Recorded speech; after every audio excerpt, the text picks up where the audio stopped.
Telegard is an early bulletin board system (BBS) software program written for IBM PC-compatible computers running MS-DOS and OS/2.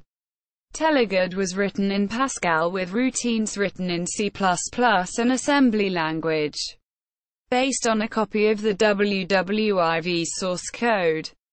Telegard has several features that make it attractive to BBS sysops, such as being free, having remote administration facilities built into the main program, and the ability to handle CD-ROMs internally.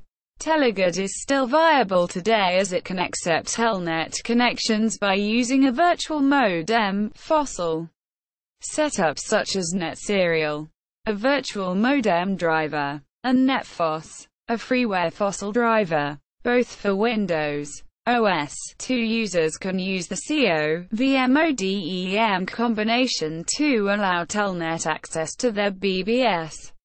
See also Mystic BBS, Renegade BBS, WWIV, OpenTing.